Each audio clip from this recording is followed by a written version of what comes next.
Hello and welcome to this app tour for the Lifegate Church app. Now, the Lifegate Church app has been out for a long time, but we just pushed out a huge update for the app. So we want to walk you through everything that's been possible with the app and also everything that's now possible with the app with this update. And that's because there's a lot of things that could be possible to miss because there's so much you can do with the app. So first of all, you can see I'm deep pressing on the app icon, which brings up these quick actions. This could be really easy to miss if you weren't told about it. And this gives me the ability to dive into different sections of the app when I'm not even in the app yet. And you have these same abilities on Android if you hold down your finger on the app icon, and that will open the app shortcuts, which let you dive into the same areas of the app. Now, instead of doing that, I'm going to just press the app icon and go into the app like normal. And I am presented with the brand new home section. And the home section has a lot of new things you can do in the Lifegate app, but it also allows you to access a bunch of different areas that have already been there. So let's go in to the SOAP Bible reading in the top left corner. And this gives you access to a Bible reading plan that's designed to read 5 days of the week. So the idea is to make it a low pressure Bible reading plan. So if you want to do a different reading plan of your own and you want to do a 7 days a week reading plan or whatever, you can go ahead and do that. But this gives you access to a reading plan from within the Lifegate app. And you can see there it says reading for day 1 of week 2. So I have already read this plan for 1 week, and now I'm on the first day of the second week. So I can go ahead and go into Job 38, 1 through 41, and you can see the scriptures here ready to read without any loading. It's just there ready to go. And in the bottom right corner, I have a magnifying glass with a plus and a magnifying glass with a minus, so I can zoom it way in if I want the text to be real big, or way out if I feel the text was already too big. And then below that are arrows pointing left and right, which lets me go forward and read later or the next passage, or I'm going to press the back button. It takes me back to the list of passages. And you can see here, it shows there's a check mark now next to the passage that I've already read in Job 38, but there's not one next to Job 39 because I have not read it yet. So let's go back into Job 38, and then let's press the right arrow, and that'll take me into Job 39. That's the second reading for the day. And then if I press the right arrow again, it shows me that I have finished today's reading. So now when I open the app tomorrow, it will take me into day 2 of week 2, and it will just continue moving me forward in the plan. You can see below that is the option to learn more about soap, and if I press the learn more about soap section there, it will take me into a description of what soap is so I can better understand that. Now, looking at the reading plan also, you could have a situation where, let's say you run into someone at church and they say, man, I've been doing the reading plan for 36 weeks. It's awesome. I'm on week 36, day 3. You want to read along with me? Well, it kind of puts you in a weird situation if you haven't been reading all along, because now you either have a lot of reading to do really fast, or you're just going to have to click through all these passages super fast to get the app up to where they're at. But there is something built in to help you with that. In the top right corner is a time hop function. And this gives you the ability to jump to any week and any day of that week. So you could say jump to week 35, day 3, and then you would just press this set new starting date at the bottom of the screen, and the app would jump right up to that date, and it would treat you like you've read up to that point, and you would be right where they are, and the app would keep you on pace with them as long as you keep reading, because it would treat you like that is the start of the plan for you. So that gives you an idea of the power of the reading plan and how you can apply soap to it. All right, so let's press back and go back to the home section. Next up in the top right corner is the worship playlist, and this gives you access to Lifegate Church's worship playlist, which is hosted on Spotify. So you need to have Spotify to be able to use this, but Spotify is completely free, and if you don't have it and you press that worship playlist button in the top right, the app will ask you if you want to download Spotify so that you can access the worship playlist. Once you do that, this is how it'll work. So I'm going to go ahead and press that worship playlist button in the top right, and it takes me right into Spotify. And you'll see once Spotify loads, it takes me right into Lifegate Worship, where you can see I have Lifegate Worship right here. This is a free account you're seeing right now on this phone, and I could just press shuffle play.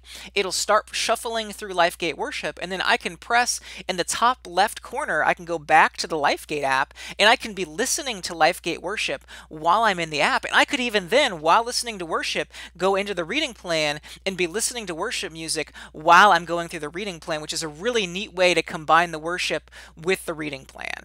So next up, let's go below that and into the podcast. Now this is something that was already in the app before. You can see when I press that podcast tile right below the other two that we went through, in the bottom on the bottom of the screen, you can see the podcast section highlighted and filled in that mic, because it actually took me to the podcast section of the app. Now in the podcast section, you have a list of all of the Lifegate sermons listed by sermon series, making it very easy to navigate them. In the top right corner, you can see a folder. I'm going to go ahead and press that folder, and this takes me to all of the sermons that I've downloaded so far. But for now, I'm going to go ahead and press back and go back to this list of sermons. So let's go to the newest sermon, Love Like Jesus, our newest sermon series, and let's go to Serving Love, the newest sermon in that series. So from here, I can view the notes for that sermon, or I can listen to the sermon, or technically I could do both. So I'm going to go ahead and press listen to audio, and that's going to bring up the player, and then it's going to start streaming the message. You can see now the 2, 3, 4, it's starting to stream the message because the message is not downloaded.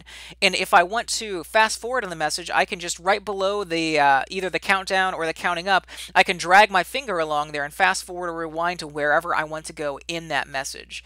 You can also see that at the bottom of the screen, there's an animation going on. If I go back into the home section, so I'm going to press the home tab at the bottom, you can see that animation follows me throughout the app. Now the thing is, many times in an app, if you have audio playing and then you navigate away from the audio player, it can be very tough to figure out how to get back to that audio player, which can be very annoying and frustrating. But in the Lifegate app, this follows you around the app so that anywhere in the app you can just press that and it will take you right back to the audio player just like that. And you can easily get back, and if you're done, you can press pause, and then I'm going to go back to home again, and you can see now it's not following me around anymore. Now I'm going to press podcast again, and it'll take me back to the audio player because that's what was open in the podcast section.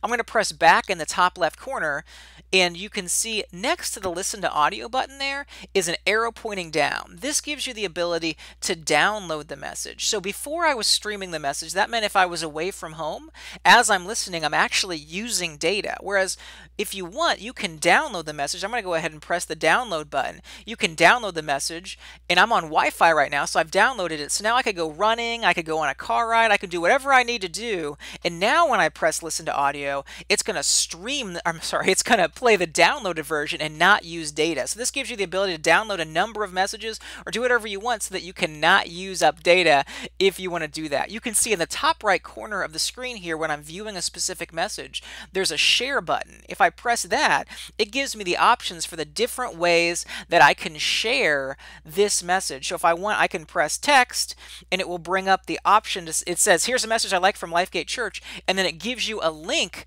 that will be shared with someone. So you can share using this method by text or email if you want to share with a specific person, or you can go over here and share even on Facebook or Twitter, giving you the ability to share on social media and maybe share more broadly with everyone if it's a message that just really stuck out to you and you just want to share with everyone on one of your feeds. I'm going to go ahead and press the back button and press the back button. Again, remember we talked about that folder button in the top right corner here in the main list of podcast or in the main list of sermon series. I'm going to press that now, and there's Love Like Jesus. So you can see it has the different sermon series here. So it divides your downloaded sermons by sermon series as well. And then you can just select that sermon series and then go in and view the details for that sermon. And you can actually listen through this way. Now, when you're viewing the details for a specific sermon, you can press that X next to the listen to audio button, and that will let you delete any sermon. So this isn't actually deleting it out of the app, but it's deleting it from your download, so you're no longer taking up data. So that means if you listen to it after you deleted it, you would then be streaming it and using data that way. But also here, when you're looking at your list of downloads on iOS, there's a trash can in the top right. Let's say you're downloading every sermon every Sunday. Maybe you don't go to Lifegate Church, like actually go to the church, but you listen to messages remotely every week. Well, you could have a lot of messages downloaded eventually, and that trash can gives you the ability to delete all of the messages in one action. So if your phone's getting full and you have 40 sermons downloaded, you can easily just delete them all without having to press that X button for every single sermon. So that walks you through everything that's possible with the podcast section. Let's go back to the home section. Next up is Lifegate Stories. That takes you to the Lifegate Stories webpage. So I'll click it here and just let you see. It just takes you to the Lifegate Stories webpage, and you can go ahead and read the Lifegate Stories webpage there. Next up is the prayer wall next to the Lifegate Stories. I'm going to press the prayer wall tile there, and this takes me to the prayer wall. What the prayer wall is a place where you can share prayer requests, read other people's prayer requests, and also reply to prayer requests. And you can see below the banner there that says prayer wall, you can see there's a green heart that says praying, there's a speech bubble that says replied, and then an exclamation mark that says flagged, and those are the different actions that you can take for a prayer request. So if you press the heart symbol, that's your way of indicating that you are praying for someone's prayer request. So for both of these prayers that you see listed here, the heart symbol is green. That means I have already indicated that I am praying for this prayer request. If I go ahead and try to press the green heart next to the number 6, it's going to say, hey, I'm already praying, because you cannot indicate over and over again you're praying. That way, whoever's request it is, they can see every number next to that heart is actually someone, a single person, saying that they're praying for them. Next to that is a speech bubble, and that's how you can immediately reply to someone, but you can also see a number next to it, and that tells you how many people have already replied. You can see on the left-hand side of the page, there's a heart that says praise for each of these, and that indicates that these prayer requests are actually praises. So it shows that this is someone saying they have a praise to tell people. If I select either of these, so I'm going to touch just the text that says, I'm so excited to have the prayer while working in the Lifegate Church. So you can see it's truncated there. I'm going to go ahead and touch the text, and you can see it fills it out here. It says, I'm so excited to have the prayer while working for the Lifegate Church app. So you could have a prayer request that's, 30 lines long, and that would really fill up the list. So it truncates it down to 2, and you can select any prayer request and then read what the full prayer request says, and then below that will be all of the replies. You can see Jessica here said, woohoo, this is great. And you can even use emoji in your prayer request or in your prayer request replies. So I'm going to go ahead and press back. In the top right corner, you can see is your ability to post a prayer request of your own. So I'm going to go ahead and press that. And you can see here, the first thing I'm going to do is indicate if I have a prayer request or a praise report. So let's go ahead and make a prayer request. So next up, it takes me to where I can fill out what my name is. So I'm going to go ahead and say my name is John Holtkamp, and I'm going to actually capitalize it correctly. And then I'm going to press next, and then it takes me to where I can actually fill out what my prayer is. So let's say I get to this point, and all of a sudden I'm like, oh wait, my prayer request was actually a praise, and I said it was a prayer request. In the top of the screen, you can see there's a 1 and it says prayer type. If I go ahead and press that, it takes me right back to where I was at the start, and I can go ahead and change that. But it actually is a prayer request. I'm going to select prayer request again. It remembers who I am still, so I'm going to press next, and here's where I can fill out the prayer details. I'm going to say I have had a very busy schedule. Wow, I can spell schedule. Please be praying for me. I can go into the emoji, and I'm going to do prayer hands. And I'm going to go ahead and say submit prayer. So I say submit prayer, and there is my prayer request right there. And if anybody opens the app, they will see my prayer request at the top of the list. You can see at the left-hand side, it's labeled as a request, and then you can see it says it was posted on March 20th. If I go ahead and select the prayer request by touching the text, it just takes me in there. You can see there's no replies for it yet, and I can press back. Now, you wouldn't normally want to indicate you're praying for your own prayer request, but just to show how the app works, you can see that the heart right there is gray because I haven't said I'm praying for it, and then next to it there's no numbers because nobody else has said they're praying for it. So I'm going to go ahead and press the heart, and you can see now it shows up green, and next to it is a 1 indicating someone is praying for it. So everyone now who loads up the app will see one person is praying for that request, and I can see on my device it's green indicating that I have said I'm praying for that request. So next up, you can see the speech bubble is gray. So if I touch the speech bubble, it will take me into where I can reply to this prayer request. So I'm going to go ahead and say I'm Jeremy, and I'm going to press next, and now it asks me what do I want to say. So I'm going to say I'm praying for you, John, that you can find balance with work. And and I'm going to do high five as a word of encouragement, and then I'm going to press submit reply, and there you can see Jeremy is saying, I'm praying for you that you can find balance with work. On March 20th, that was posted. So if I press back now, you can see there is now a green symbol there indicating that I have replied to that request. So like I said, you would not normally go into your own request and press the heart button and the reply button, though sometimes you will reply, because if someone says something in reply to your prayer request, sometimes let's say you say, I have a doctor's appointment tomorrow. Well, in 2 days, someone might come on here and say, hey, I've been praying for you. How was your doctor's appointment? You might want to come on here and reply saying, hey, I'm doing awesome. Thank you for asking. Everything turned out great. So that you could come on here and reply. And I mean, it actually is you can actually have dialogue going on as replies to a prayer request. So the last thing which we have not talked about is that exclamation point. Now the exclamation point is there in case someone posts something that they should not have posted, because someone could technically come on here and post something nasty. They could post something in reply to a prayer request that just isn't nice. And sometimes people can post stuff and they could mean something completely innocent, but it could be read as kind of nasty. So what the exclamation mark is for you to be able to indicate that, hey, this content does not seem appropriate for the Lifegate Church prayer wall. So I'm going to go ahead and press the exclamation mark for that bottom praise, saying, I am thankful for the Lifegate family for welcoming me with open arms.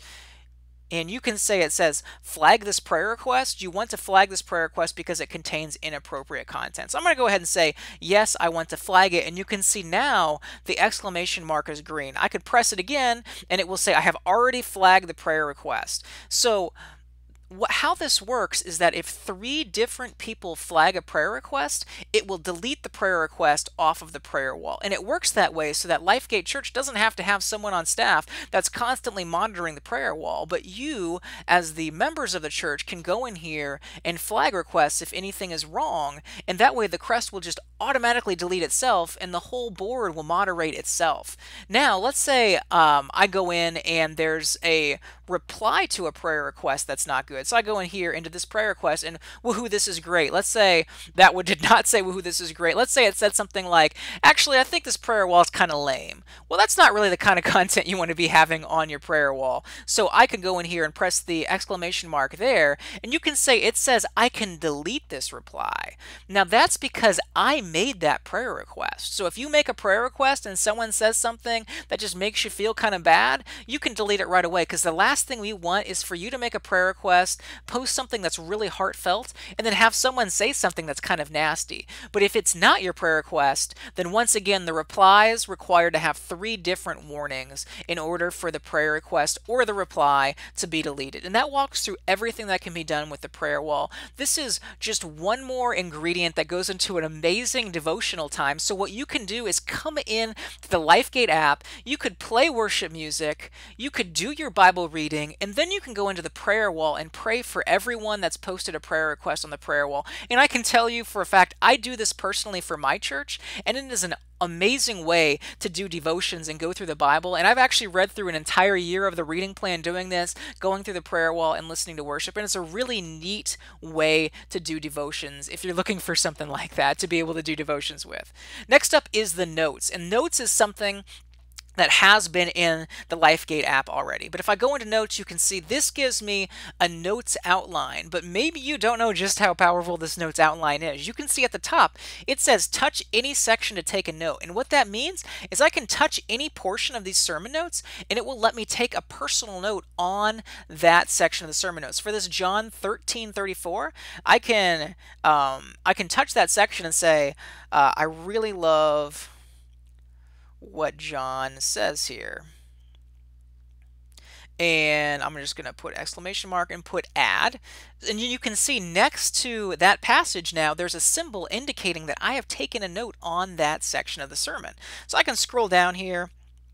And look, hey, here is more stuff. So that's one of the hindrances in our life. So I'm going to go ahead and select more stuff. And I'm going to say, wow, what Pastor Chad says really hit home for me about filling my schedule with too much stuff. And I'm going to press add. So now you can see another symbol appeared there. So I can scroll up and down, and on the left-hand side, it's really easy to see what sections I've taken notes on. And I can just touch that section again, and there's my note sitting there wherever I took it. So I can go there and add notes if I decide to. Once the message is over, I can scroll down to the bottom because I'll be scrolling through the outline. So once you get to the bottom at the end of the message, you have this email sermon button. And this brings up an email form which has the sermon notes in them, and it has your notes that you took in line where you took them. So there's the John 13:34, and there's my personal note saying, I really love what John says here. And then as I scroll down, you can see in the more stuff, I say, wow, what Pastor Chad said really hit home. So it keeps your notes where you took them, and then I can email these notes to myself. I could just scroll up here and fill my email address in at the top and then send it, and then I will have these notes saved in my email for basically all time unless I switch email clients. And we hear awesome stories about people doing this, setting up a folder in their email client and then forwarding the emails, or automating a system so that the email goes into that folder, and then they have all of their sermon notes they've taken automatically just listed there if they ever want to go back and reference them. So now you have unlimited space to take sermon notes because you can take as long of a sermon note as you want on any section. You're not stuck taking sermon notes in the margins of a physical, like a paper that has the outline on it. And also, you can easily keep track of them. You never have to worry about losing your notes anymore. And last of all, for the notes, in the bottom right corner, you have a magnifying glass, just like you had in the reading plan, where you can zoom in or zoom out on the notes. So let's go ahead and go back to the home section again. Next up is the Lifeline, and the Lifeline gives you access to the newest Lifeline newsletter from Lifegate Church. So if you press that, it will just take you to the newest Lifeline newsletter. It'll be ready to load up. So as soon as the new newsletter goes out to email, it will be here in the app, ready to go within about 5 minutes. So as you go in and check it, you'll almost always, when you press that button, you will just automatically always have the newest Lifeline newsletter there ready to go. Next up is the calendar section. I'm going to press the calendar tile, and the calendar was also already available in the previous version of the app, but I'm going to quickly walk through what the power is of this calendar. First of all, there is the ability to have additional information for any item in the calendar. So I'm going to press the information button here, and you can say, hey, look, there is a description for life groups, letting you know what, like, additional details for it. If there happens to be no additional details, it will say there are no additional details for this event. So you have the ability to get more details for any event, but also you have the add to calendar option. And you may think to yourself, why in the world is there an add to calendar option when I am looking at the calendar right now? And the reason is you're looking at Lifegate's calendar. The add to calendar button allows you to add any event to your personal calendar, so your iCalendar or your Google Calendar. And oftentimes you'll see churches have the ability to sync an entire calendar or import all of the events from a calendar to your personal calendar, but that's really not the best case scenario for anyone, because almost nobody wants every single event from a church to be put in their calendar, because not every event is relevant to everyone. So this gives you the ability to scroll through and add any event that's relevant to you to your calendar. So for this life groups option on March 21st, I'm going to press add to calendar, and it's going to ask me, will I give the app access to my personal calendar? That's because for your own privacy, the app can't just immediately start adding events to your calendar without you giving it permission. So if you want to be able to do this, you've got to press OK here, and then you can see the event has been added. So now I can just scroll through, and let's say I want to add financial peace to my calendar. I can press add to calendar. It's been added, and then I can just scroll through and quickly add every event that's relevant to me and my family. My wife's iCalendar is linked up to my calendar, so as I add events, it will add those events to her calendar.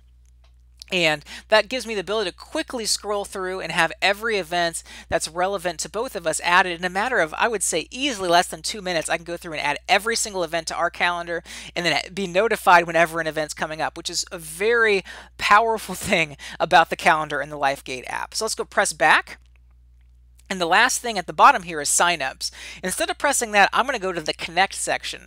Now, in previous versions of the app, the Connect section was called the Info section. It will look very similar, except the top option is no longer notifications, but now it is signups. So I'm going to go ahead and press that, and it will take me into a list of the different things I can sign up for at Lifegate Church. So these could change week to week. You can see I have water baptism registration, orphan care contact info, and I can select any of these. So let's go ahead and select water baptism registration. and it will take me right into where I can sign up for that, giving me easy access to everything that I can sign up for. So I'm going to go ahead and press back and go back out here. And then there's also been a slight change to the way this section works, where the Facebook and Twitter buttons will take you directly into the Facebook app and directly into the Twitter app if you have those apps downloaded. And the reason for that is it allows you to interact with Lifegate Church, whereas if it just shows you a web view of Facebook or Twitter, you can't actually interact. And then also you can see in the Connect section, if you've never seen it before, it gives you a number of ways of connecting with the church, whether it's submitting a private prayer request by email, visiting the website, getting directions to the church from wherever you are, or calling or emailing Lifegate. And then last of all, in the bottom, you can see on the right-hand side is a giving button, which will take you right out to where you can safely and securely give to Lifegate Church. So hopefully this walkthrough has given you an idea of just everything that's possible with the Lifegate Church app. We're so excited about all of the stuff that's been added. And if you're interested in finding out more about what you can do with the FaithLink app, please visit our website at faithlinkapps.com.